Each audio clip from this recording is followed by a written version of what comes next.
예배 드리겠습니다. 일어나십시오.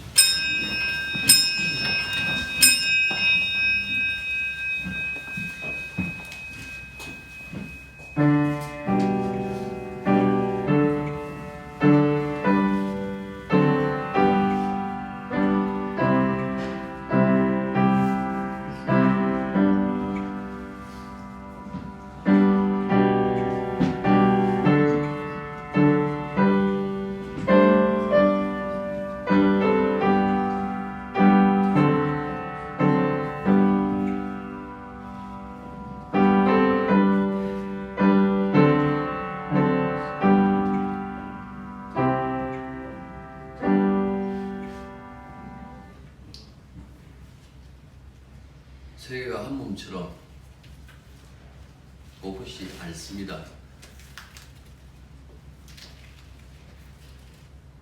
혼자 잘한다고 살 수 있는 세상이 아니라 모두 함께 더불어 살아야 되는 세상인 것을 잊지 말게 해주셔서 우리의 눈길을 개인에서부터 공동체로 온 세상으로 넓게 볼 수 있는 그런 시선이 되게 해주십시오. 오늘도 주님 믿는 그 믿음으로 주님 부르심에 합당하게 응답하고 예배드리는 당신의 그 백성들을 기억하시고 주님의 은혜와 사랑으로 충만하게 채워 주옵소서. 예수님의 이름으로 기도드립니다. 아멘. 이 말씀 보십니다. 주고 보십시오.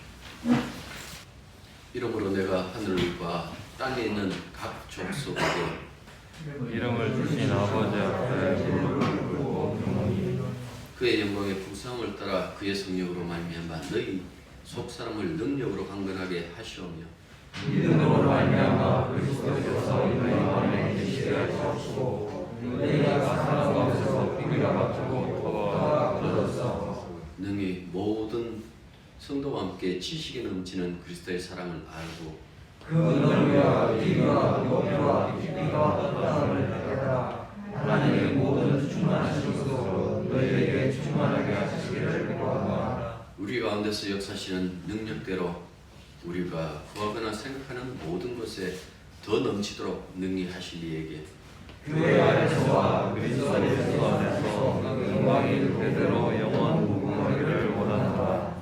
아멘. 로버트 몽어 목사이셔서 내 마음 그리스도의 집은 에베소 3장 17절의 말씀 믿음으로 말미암아 그리스도께서 너희 마음에 계시게 하옵시고 라는 이 구절을 그림으로 옮겨낸 것입니다.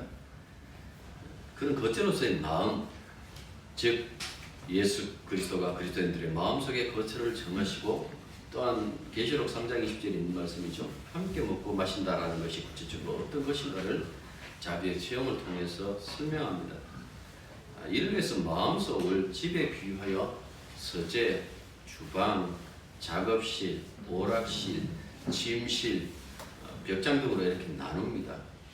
그 방들이 하나 둘 그리스도에게 오픈하게 되면서 자신이 변화되고 결국은 자신이 숨기고 싶은 것까지 다 주님께 드러내었을 때에 참으로 깊은 안식과 평화가 자기 마음속에 넘쳤다 하고 그렇게 고백을 했습니다. 집이라는 재미있는 비유로 서재, 주방, 침실, 집안 구석구석을 모두 예수님께 내어놓는 주인공의 이야기는 예수 그리스도께서 우리의 삶의 모든 영역에서 주인이 되신다라는 것을 인정하라라는 그 권고입니다. 그러니까 그리스도께 내 마음속의 집을 명의 이전하고 그분께 운영을 맡겨드리는 게 그리스도인으로서 사는 그리스도인의 삶에 가장 아름답게 사는 방법이다라는 그 말입니다. 나보다도 더 나를 잘 아시는 분, 나에 대한 올바른 사용법을 아는 유일한 분이시니까 그에게 자신의 삶을 맡겨드리면 그때부터 그리스도의 평화가 당신의 삶을 가득할 것이다라는 그 말씀이에요. 이분의 이론 중에 그리스도가 우리의 삶을 담당하시면 그분의 평화와 기쁨을 우리도 누린다라는 것은 동의해요. 하지만 마음의 영역을 나누고 그 중에 일부분만 그리스도가 다스릴 때 삶에 문제가 발생하고 그것을 해결하지 못하는 어려움을 겪는다라는 것에는 동의하지 않습니다. 그리스도는 사랑으로 우리 마음을 정복하신 정복자입니다. 묻고 따지고 그렇게 하시지 않는다라는 그 말씀이에요. 인격적이니까 내가 인격적으로 네 앞에 왔다. 자, 어떻게 할래? 그렇게 양보를 요구하는 것이 아니다라는 그 말씀이에요. 일종의 어떻게 보면 오빠 한번 믿어봐 이렇게 하시면서 당신의 믿음을 이루신 하나님의 의를 은혜로 우리 마음에 펼쳐버리신다라는 그 얘기예요. 그걸 에베소에서는 창세전에 사랑 안에서 그 기쁘신 뜻대로 예정하시고 선택하시고 이렇게 해서 하나님의 자녀들로 하나의 교회로 삼아서 하나님의 가족으로 만들었다라고 이렇게 말씀하고 있는 겁니다. 우리가 나서지 않으면 주님은 아무것도 할 수 없는 그런 분이실까요? 성경은 그렇게 얘기를 하고 있지 않습니다. 마태복음 22장에 보면 하늘나라를 이렇게 비유하셨어요. 임금님이 자기 아들의 혼인잔치의 비유를 이렇게 했다고요. 이 비유를 보시면 3막으로 되어 있어요. 1막은 아들의 혼인잔치를 준비한 임금님이 자기 백성들을 아들의 그 혼인잔치에 오라고 초대하는 그 모습이 나와요. 그렇게 초대했지만 그들은 오기를 거부를 하죠. 그래서 의아해서 임금님이 다시 더 많은 종들을 보냈습니다. 그리고 청한 사람들에게 이렇게 말하라 하고 당부를 합니다. 그게 뭔가니까 내가 오찬을 준비하되 나의 소와 살찐 짐승을 잡고 모든 것을 갖추었으니 혼인잔치에 오소서. 여러분들 이 말씀에 있는 것처럼 정중하기가 이럴 데 없이 그런 어떤 그 청함이잖아요. 그런데도 사람들은 왕의 아들 그 혼인잔치에 무심했다라고 이렇게 말씀해요. 어떤 일은 자기 밭으로 어떤 일은 상업차 가버렸다라고 이렇게 얘기를 해요. 정중한 초대와 완고한 거절 사이에 매개하는 것이 있는데요. 그 단어들이 뭔가니까 오기를 싫어하였거늘 하는 이 단어가 있고 그 다음에 돌아보지 않고 자기 길 갔다라는 이야기. 그런데 이 완강한 거절이 마침내 임금님이 보낸 종들에 대한 능력과 사례로 이어진다라고 이렇게 그려주고 있어요. 그 남은 자들은 종들을 잡아 모욕하고 죽이니. 여러분들 과연 이런 일이 있을 수가 있을까요? 실질적으로 이런 일이 벌어질까요? 인간 왕이 만약에 서 있었다면, 인간 왕의 잔치라면 어떤 인간도 그렇게 못했을 거예요. 하나님이 왕이시니까 하나님이 왕이라는 그 관점에서는 인간의 역사 속에서 흔히 있는 일이었다 하고 지금 주님은 우리들에게 얘기해 주고 있는 거예요. 이스라엘은 하나님이 보낸 종들을 모욕하거나 죽였고 마지막에는 하나님의 아들까지 죽였다라고 그렇게 말씀하고 있어요. 그래서 그렇게 자기 아들을 함부로 취급했던 그 백성들에게 군대를 보내어 자기 종들과 아들을 살해한 자들을 진멸하고 그 동네를 불사르는 것은 당연하지 않겠느냐라는 그 말씀이죠. 이망에서는 다른 장면이 이어져요. 자신의 초대를 거부한 이들을 징벌한 임금은 다시 자신의 종들을 보냅니다.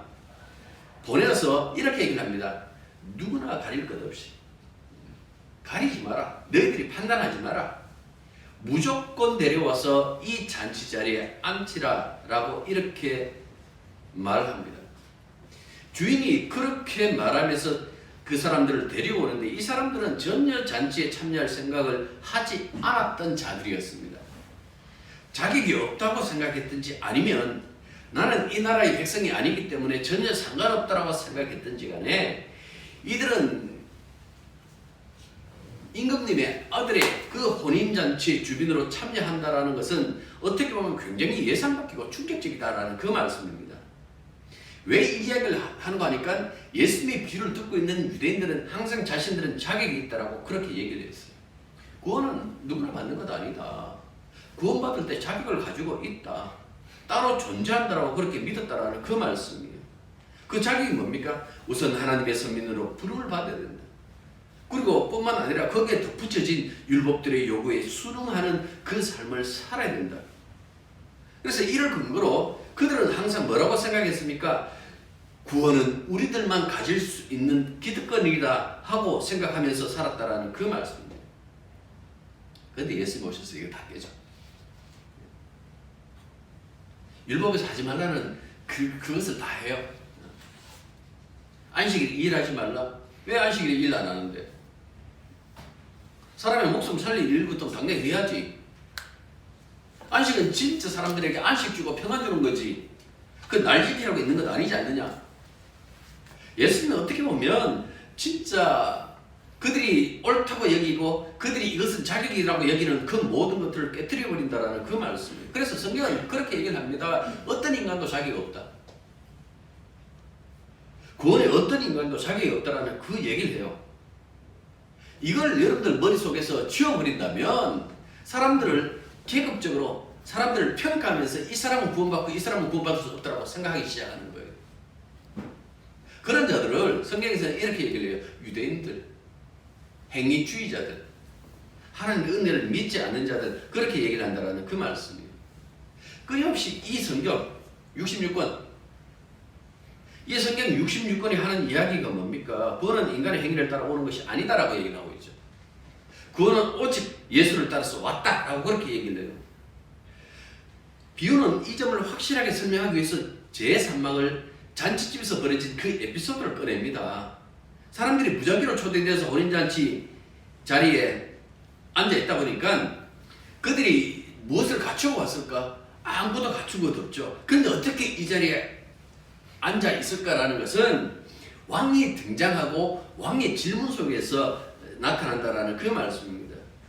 아들의 혼인잔치에 참여한 사람들은 일일이 인사를 나누다가 한 사람 앞에서 안석이 변했습니다. 그리고 그에게 이렇게 말하죠.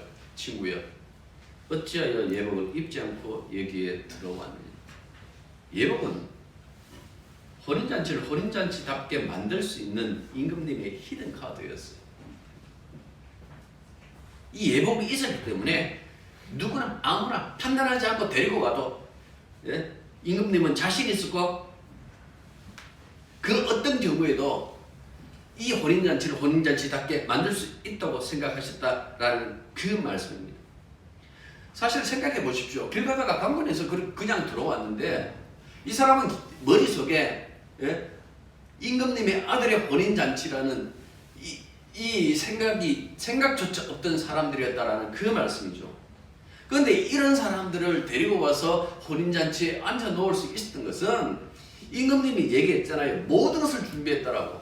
그러니까 모든 것을 준비하고 그 예복으로 준비하고 계셨기에 그들이 어떤 경우에 길을 가다가 오든지 무엇을 하다가 신부를 가다가 오든지 간에 누구든지 데리고 오면 그 혼인잔치에 꼭 필요한 그 하객으로 아니면 그 주빈으로 충분히 활용할 수 있었던 것은 예복이 있었기 때문에 그렇다라는 그 말씀입니다. 아무리 더러운 옷을 입고 왔다고 할지라도 예복을 입히면 되잖아요. 악한 자나 선한 자나 누구나 그 부름을 받고 들어올 수 있었던 것은 그들의 모든 허물과 부정은 예복을 입힘으로 다 가릴 수 있기 때문에 그렇다라는 그 말씀이죠. 누구나 데려오라. 이 자신감 어디서 났을까요? 이 자신감은 예복이 있는 거예요. 예복을 입는 그 순간 과거의 사람 사라져요. 그 현재 혼인잔치에 초대받은 주민으로만 존재한다라는 그 말씀입니다. 그런데도 예복을 입지 않았다라는 것은 왕의 배려를 거부한 행위다라는 그 말씀입니다. 내 방식대로의 신앙, 나는 이런 자격이 있다고 생각해요. 이 사람들은 첫 번째, 초대했지만은 오지 않았던 그들과 똑같은 사고 방식입니다. 둘이 다르지 않다라는 그 말씀입니다. 그래서 벌을 내립니다. 도대체 그러면 임금님이 얘기하는 그 예복이 무엇일까요? 예수님은 십자가를 앞두고 그 얘기를 해요. 이게 마태복음 22장이거든요. 예복은 십자가에 죽으셨다고 부활하신 예수 자신이에요. 하나님이 누구든 구원할 수 있는 것은 그 아들 예수를 통하여 하나님의 모든 그 요구가 다 이루어졌기 때문에 그렇다라는 그 말씀입니다. 예수님은 우리들의 허물과 죄를 다 가려줘요. 저 인간은 안 될 거예요. 그런 사람이 없다라는 이야기죠. 갈라디아서 보면 3장 너희가 다 믿음으로 말미암아 그리스도 예수 안에서 하나님의 아들이 되었으니 누구든지 그리스도와 합하여 세례받은 자는 그리스도로 옷 입었느니라 이렇게 얘기를 했어요. 자신을 죄인들에게 내어주신 예수 십자가의 죽음과 부활을 통해서 승천하시죠. 하늘에 올라서 주의 자리에 앉으셨다라고 이렇게 말씀해줘요. 그리고는 주의 자리에 앉았다라는 그 표가 뭔가니까 당신이 원하시는 그 백성들에게 성령을 부어주는 거예요. 이 주의 자리에 앉으셨다라는 그 표요. 그런데 바울은 이를 그리스도와 합하여 세례받은 자라고 이 표현을 쓰고 있는 거예요. 왜 그리스도와 합했다라고 그렇게 얘기를 할까요? 그의 운명에 참여했다라는 그 말씀입니다. 예수님이 세례받는 그 얘기 여러 번 여러분들이 얘기를 했습니다. 왜 예수님이 죄도 없으신 예수님이 세례를 받아야 할까요?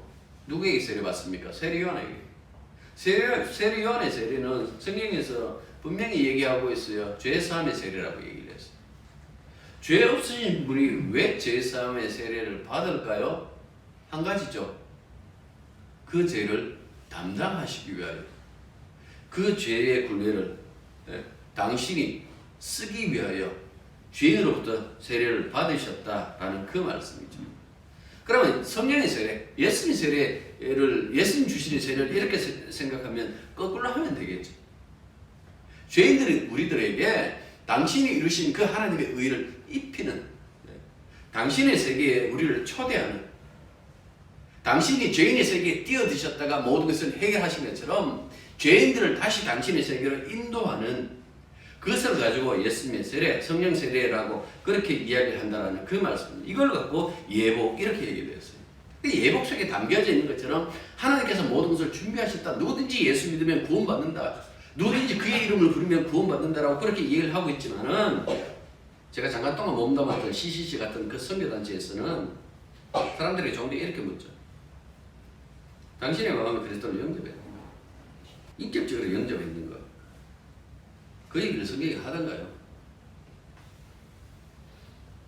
오늘 17절에 보면 바울이 그 얘기예요. 바울은 사람들에게 너희들 마음속에 그리스도가 있도록 만들어라. 그 얘기를 안 해요. 이미 그리스도가 그들 안에 있어요.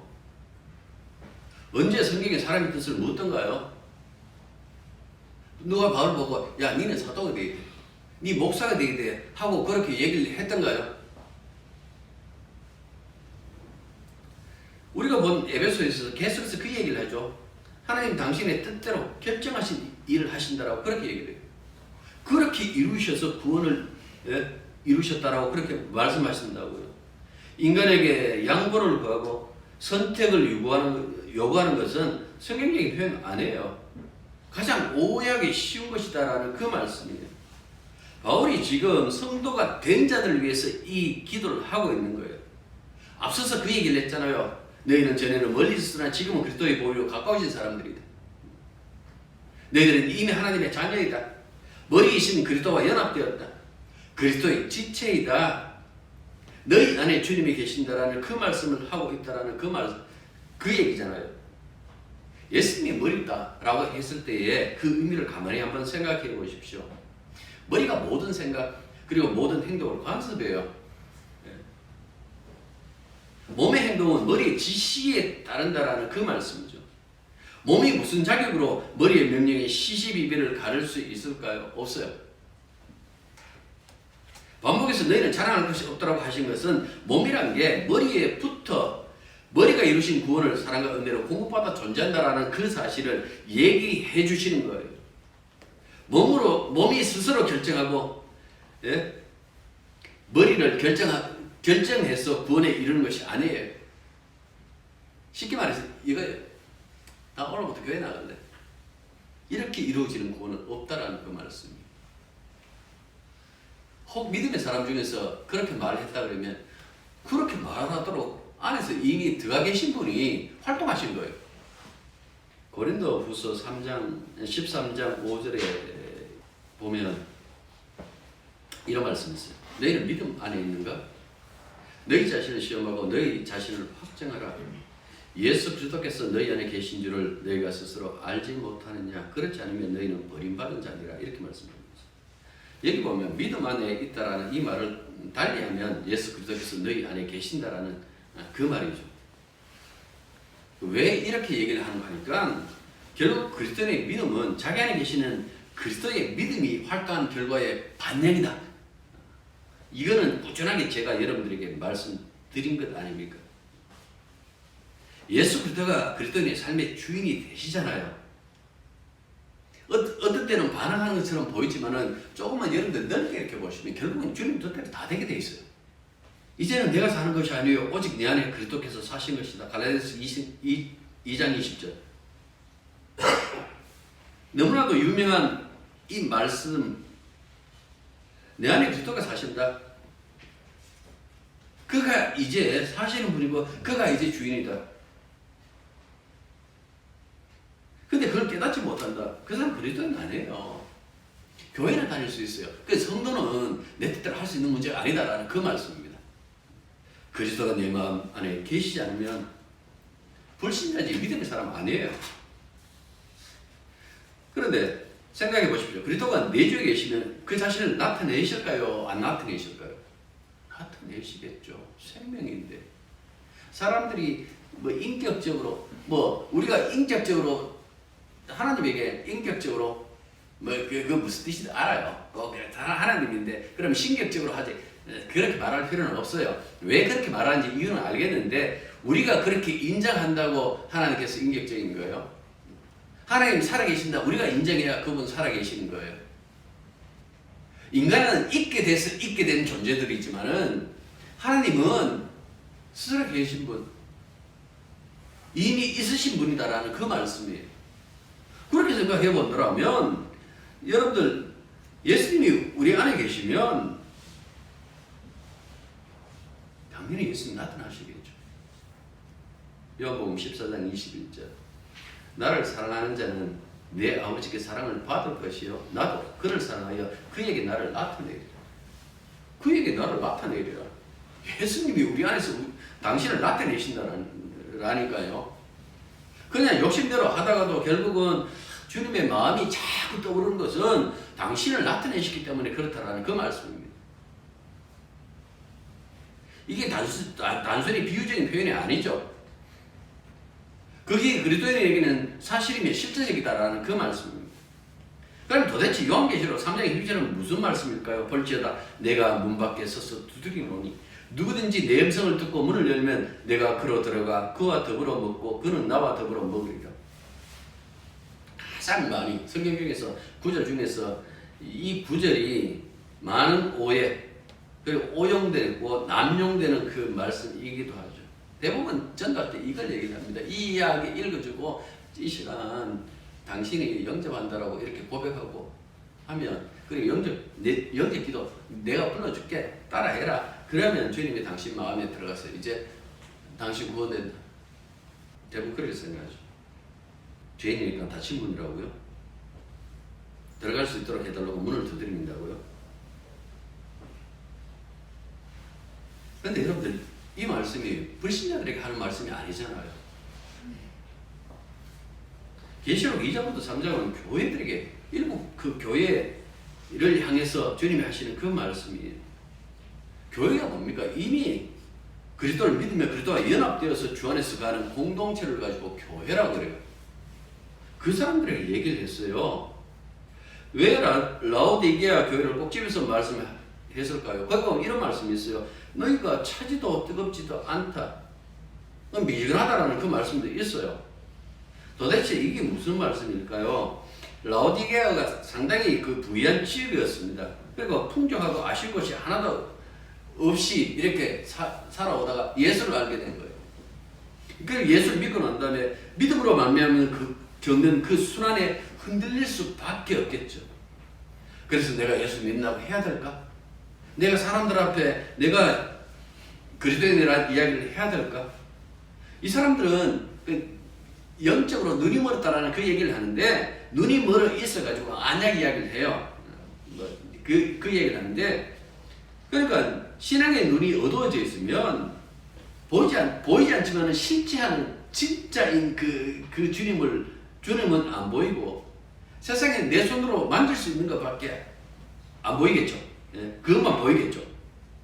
그래서 주님께서 이렇게 얘기를 합니다. 세상만 보고 진짜 영적인 세계를 보지 못하는 너희들을 내가 가련하게 얘기합니다. 굉장히 큰 세상.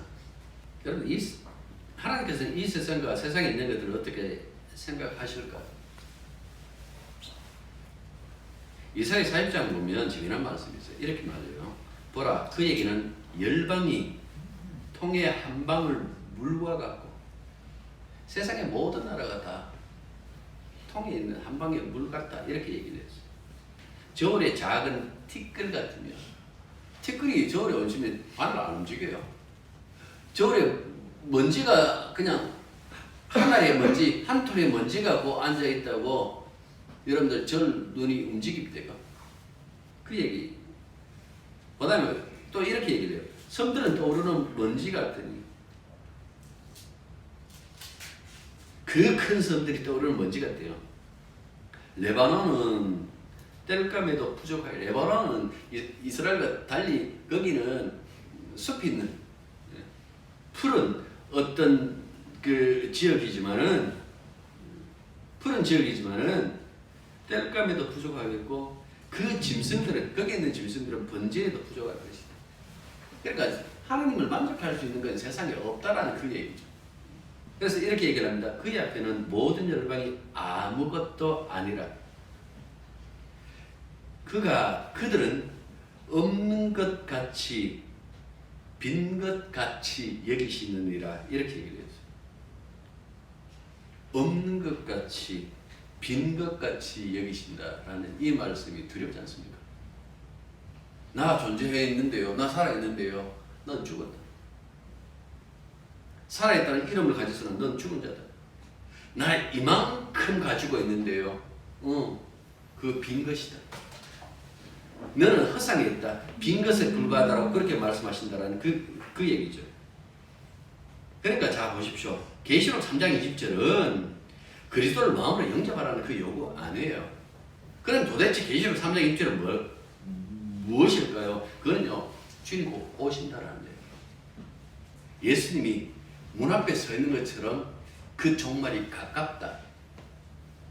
이런 종말론 생각할 수도 있어요. 근데 그런 이론들 생각하다가 갑자기 생각하니까 시공간을 빼버리면요. 이런 그 종말과 필요 없어요. 어느 순간에 주님 오시면 그 주님 오시는 거예요. 그걸 생각한다면 여러분들 지금 바로 문 밖에 서 있는 예수님 그만큼 긴박한 종말에 대해서 얘기를 하고 있는 거예요. 세상에 지금 이 종말이 가까웠는데 네가 지금 세상에 손에 쥐고 있는 것 때문에 그가 전쟁하고 어떻게 할까 극할 새가 있느냐라는 이야기죠. 세례요한도 그 얘기를 하죠. 도끼가 이미 나무 뿌리에 놓였다 그랬어요. 도끼 들러 갔다라고 얘기를 안 했어요. 이미 펴려고 나무 뿌리에 딱 도끼다리 거기에 나무 뿌리에 놓여져 있는 거예요. 그만큼 임박한 그 심판에 대해서 얘기를 하고 있는 거예요. 그 얘기를 하고 있는 거예요. 세상을 네가 어떤 눈으로 보느냐? 이 교회야 이거. 천국 올라가서 주님과 함께 식탁 교제할 교회 아니냐? 주님과 함께 보좌에 앉을 네 교회 아니가? 근데 뭘 전전긍긍하고 뭘 그렇게 눈치 보고 뭘 그렇게 숨길 것이 있다고 사람들 교회 이름 지을 때 라오디게아 교회라고 짓는 거 보셨나요? 없죠? 그러면요 이런 교회는 결국 버림당할까요? 제대로 말씀하셨어요. 19절에서 3장 19절에서 주님이 비수 같은 그 책망을 그들에게 했지만은 이렇게 말씀하세요. 무릇 내가 사랑하는 자를 책망하여 징계하노니 비수 같은 말씀하셨는데 주님이 사랑하셨기 때문에 그렇게 하셨다라고 이렇게 얘기를 해요. 그러므로 내가 열심을 내라 회개하라. 왜 이 말씀을 하셨나요? 책망과 징계는 주님이 사랑이기 때문에 그렇게 하셨다라는 그 말씀을 하고 있는 거예요. 바울이 오늘 우리가 했던 이 바울의 진술에는 이것을 더 확실하게 하는 설명하는 요소가 있어요. 17절 다시 한번 보십시오. 10절 보시면 믿음으로 말미암아 부탁해서 너희 마음에 계시게 하옵시고 계신다. 계시게 하옵시고 이 말의 시제가 부정과거예요. 단번에 일어났지만 영원히 효과를 미치는 어떤 의미를 수반하는 것을 얘기를 해요. 지난주에 그 얘기를 했잖아요. 바울의 기도가 그 시대에 국한된 것이 아니라 우리 시대에 그리고 주님이 다시 오실 때까지 모든 교회에게 바울의 기도가 합당한 기도가 되고 그 은혜를 누리고 있다는 그 말씀을 내렸어요.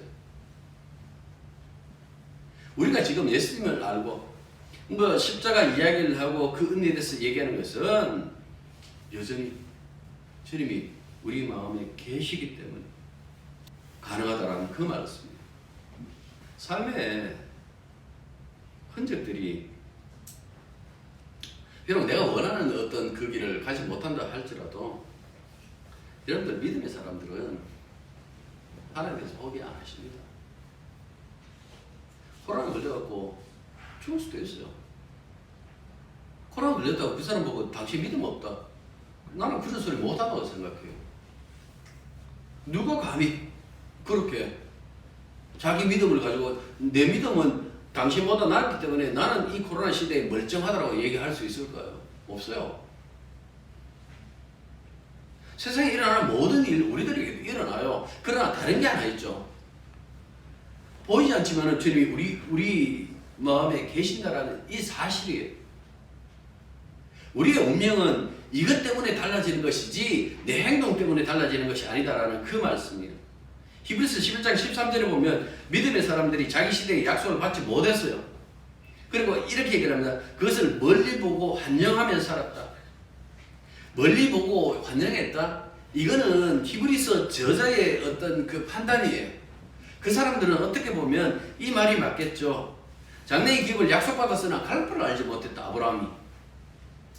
그게 맞는 거죠. 우리가 인생 살면서 갈 바를 알지 못한 경우가 얼마나 많은가요? 이게 진짜 주님의 뜻일까? 이게 진짜 우리가 주님의 그 마음을 따라서 사는 것일까?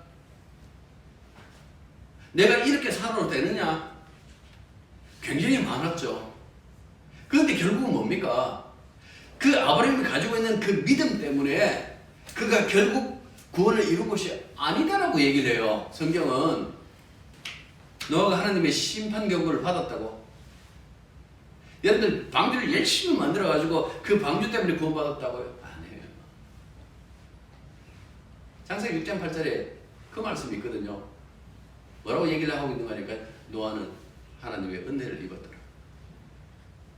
그 다음에 당대의 완전한 자 이 말이 그 다음부터 나와요. 하나님의 은혜를 입었더라. 도대체 은혜가 뭘까요? 믿음 은하고 시작하잖아요. 히브리서 11장에 보면 믿음과 은혜 이 관계 이미 에베소서 2장 하면서 말씀했어요. 2장 8절에 믿음은 선물이다. 믿음을 선물로 주신 것이 은혜예요. 히브리서 말하는 단순히 믿음으로 했을 때에 이게 단순히 믿는 자들의 열성적인 어떤 반응을 얘기하는 것이 아니에요. 믿음의 주체 되시는 그리스도께서 창조부터 지금까지 구원의 역사를 어떻게 이끌어 오셨는지 그 사람들을 동원해갖고 설명하는 거예요. 내가 지금까지 이끌어 왔다라는 그 이야기가 여러분들 믿음은 하고 펼쳐졌다라는 그 말씀이에요.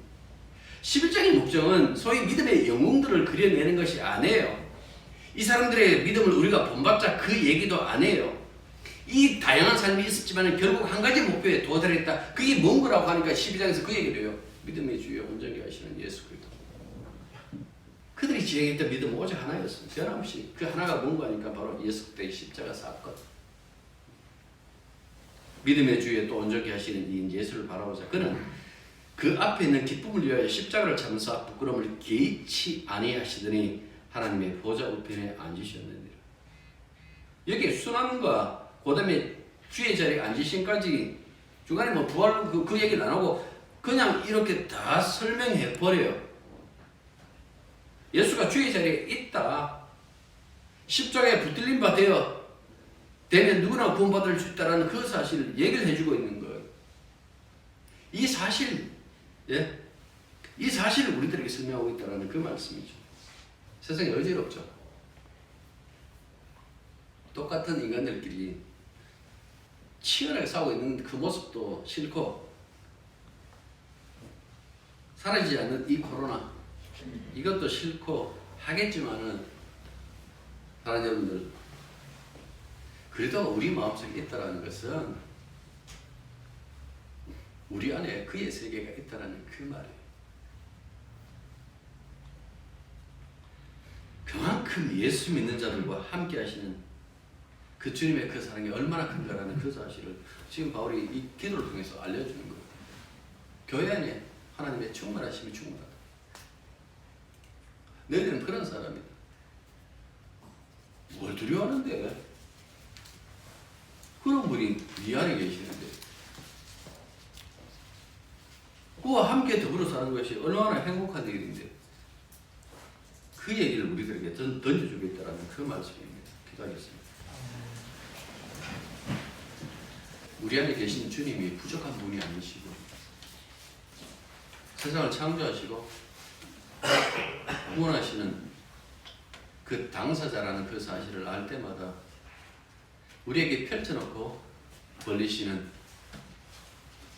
그 위대하고 은혜스러운 그 모든 것들을 우리가 바라볼 수 있는 희한을 뜨길 원합니다. 사랑하신 하나님 아버지, 주님이 우리에게 베푸신 그 은혜와 그 사랑 안에서 날마다 살아가며 언제나 주님과 더불어 살아가는 이 삶이 사람들의 눈에 보이는 그 모습이 아니라 보이지 않는 그 천국과 사랑으로 가득 차 있다라는 그 사실을 깨닫고 우리의 마음에 펼쳐져 있는 그 천국으로 세상이 감당하지 못하는 믿음의 세계와 동행하는 저희들이 되게 도와주시옵소서. 연약한 자들을 기억해 주시고 그들에게 세임 부어 주시고 다시금 극복하고 회복할 수 있는 그런 마음들을 마음속에 계신 주님께서 열어주셔서 날마다 감사함이 우리들 곁에서 떠나지 않도록 도와주옵소서. 예수님 이름으로 기도드립니다. 이제는 우리 주 예수 그리스도의 은혜와 하나님 우리 아버지의 크고 놀라신 사랑과 성령의 교통하심과 교사심이 진실로 마음에 주님 계심을 믿기에 담대하게 믿음으로 세상을 살기로 다짐하는 당신의 자녀들 위해 그리고 고통당하는 이 세상 위에 이제부터 항상 함께 있기를 축원합니다. 아멘.